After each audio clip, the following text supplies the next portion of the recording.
उस समय आंगन में बैठकर अपने बालों को सुलझा रही थी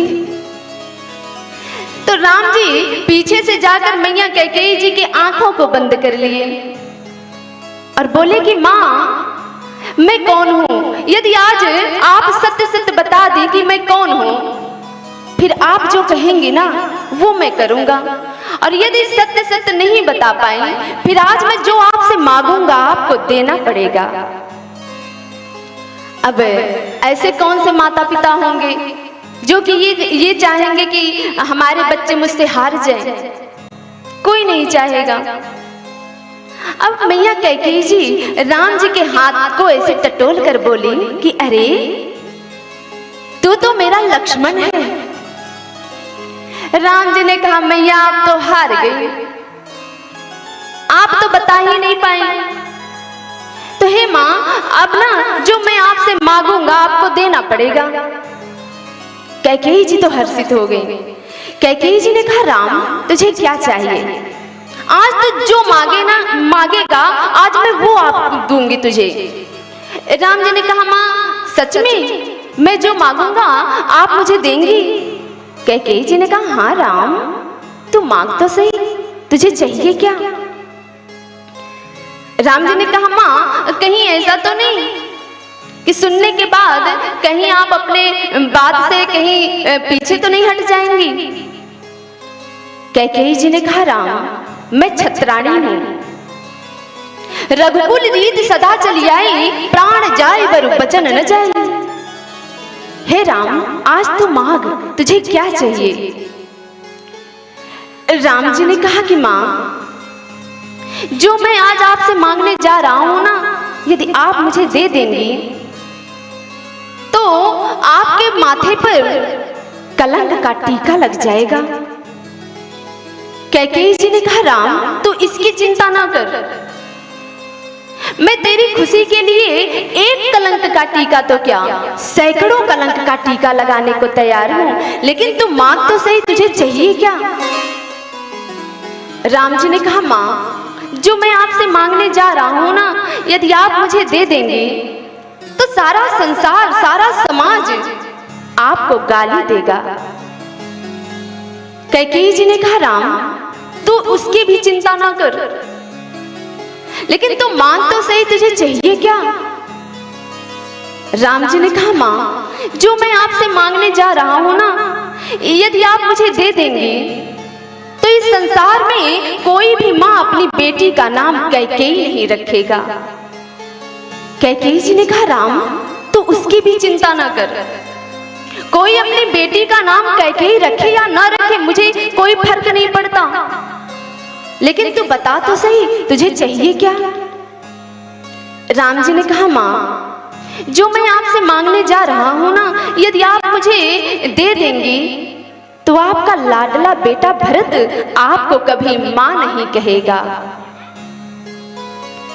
कैकेयी जी के आंखों से आंसू निकलने लगा।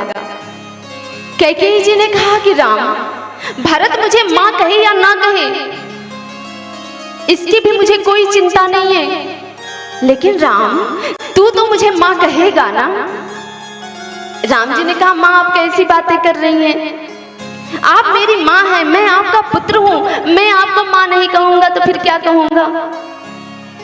कैकेयी जी ने कहा राम तो फिर ठीक है, फिर भरत मुझे मां कहे या ना कहे मुझे इसका कोई फर्क नहीं पड़ता, लेकिन तू मांग तो सही, तुझे चाहिए क्या? राम जी ने कहा मां जो मैं आपसे मांगने जा रहा हूं ना, यदि आप मुझे आज दे देंगे तो आपको विधवा भी होना पड़ सकता है। अब इतना सुनते ही मैया कैकेयी जी जोर जोर से रोने लगी, क्योंकि इस संसार में ऐसी कौन सी स्त्री होगी जो कि विधवापन स्वीकार करना चाहेगी, जो कि विधवा बनना चाहेगी।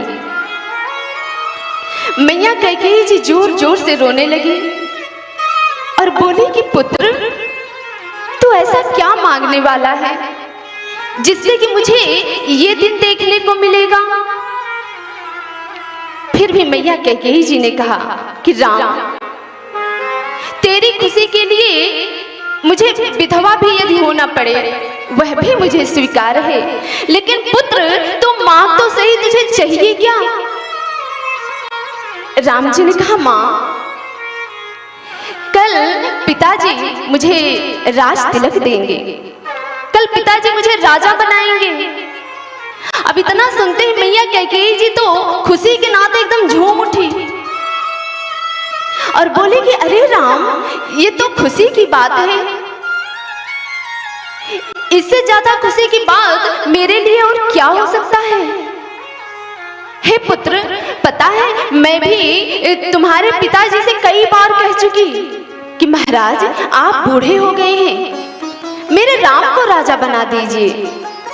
और राम, आज वो दिन आ ही गया, आज तो मैं बहुत खुश हूं, आज तो मैं बहुत खुश हूं। राम जी ने कहा, मां मेरी पूरी बात तो सुनिए। मैया ने कहा, राम इससे खुशी की बात मेरे लिए और क्या हो सकती है, अब मुझे कुछ नहीं सुनना। राम जी ने कहा, मां मेरी पूरी बात तो अभी हुई ही नहीं।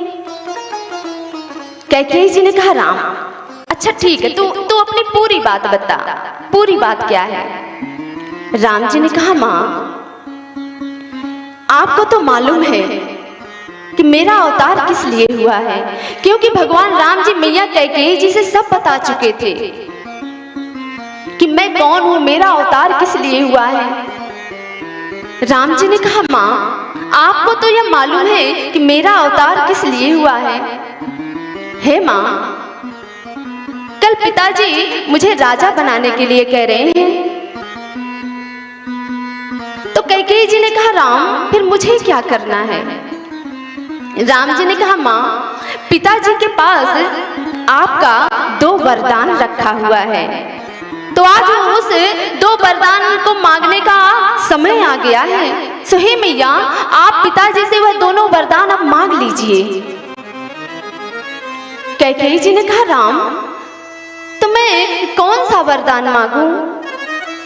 राम जी ने कहा, मां पहला वरदान मेरे छोटे भाई भरत के लिए राज मांग लीजिए। और बोले दूसरा?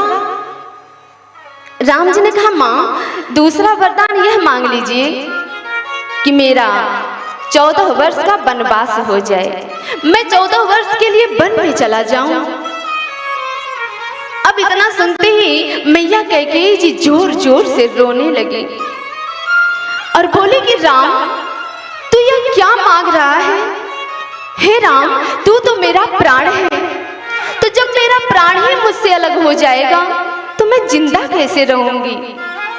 मैया ने कहा, नहीं राम, ये बात मुझे स्वीकार नहीं है, ये बात मुझे स्वीकार नहीं। राम जी ने कहा, मां मुझे मालूम था, मुझे मालूम था कि आप सुनने के बाद मुझे वरदान नहीं देंगी। मैया ने कहा, राम ऐसी बात नहीं है।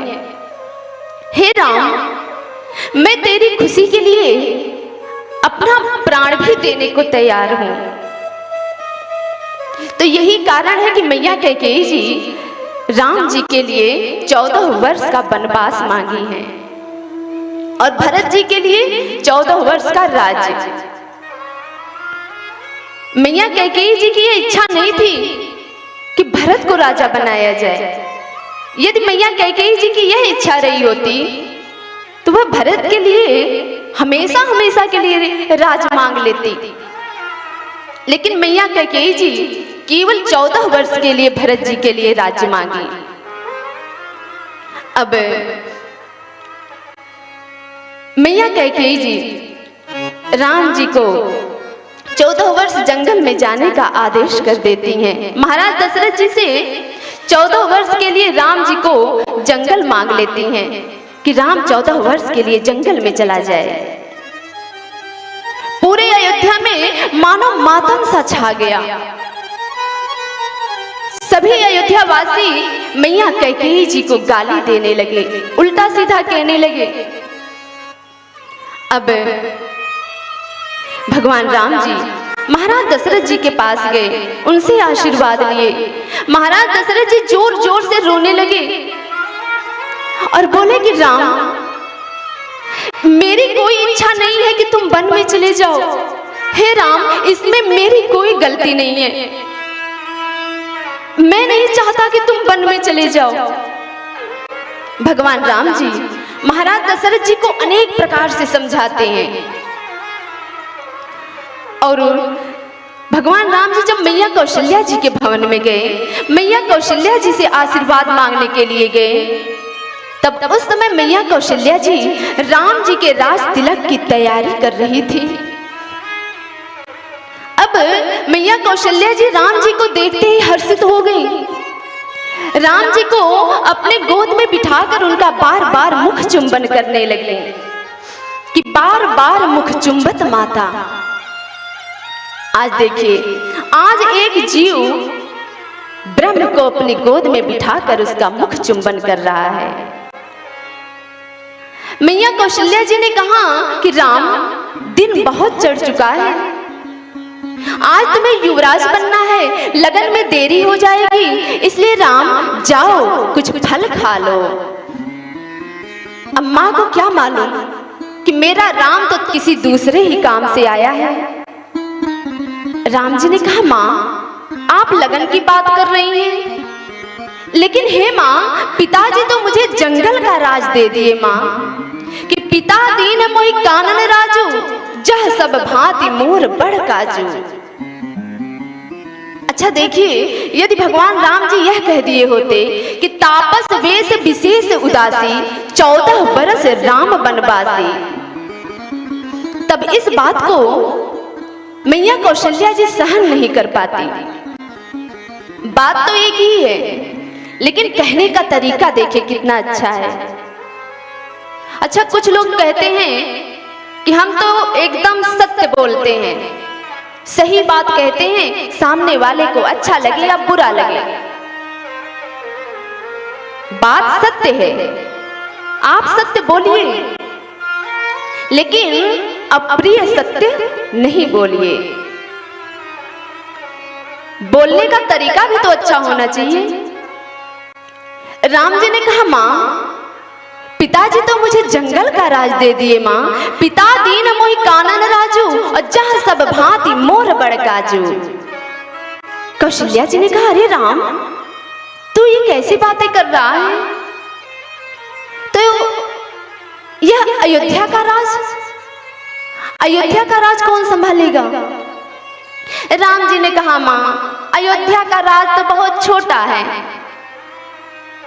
अयोध्या का राज मेरे छोटे भाई भरत के लिए है, और जंगल का जो बहुत बड़ा वाला राज्य है वह मुझे मिला है। तो भगवान राम जी जंगल में राजा की भांति रहे भी।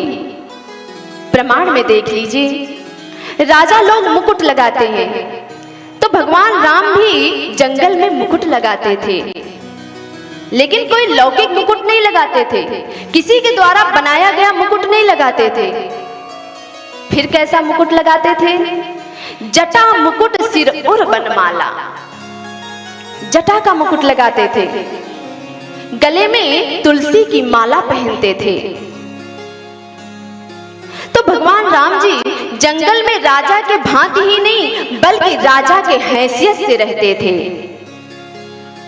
प्रमाण में देख लीजिए, राजा के ही हैसियत से सुग्रीव को किष्किंधा का राज्य दिए, राजा के ही हैसियत से विभीषण जी को लंका का राज दिए, राजा के ही हैसियत से समुद्र पर पुल बंधाकर लंका पर आक्रमण किए। इसलिए भगवान राम जी भारत की सभ्यता के अनुसार बोले कि हे माँ, पिता दीन मोहि कानन राजू, जह सब भांति मोर बड़ काजू।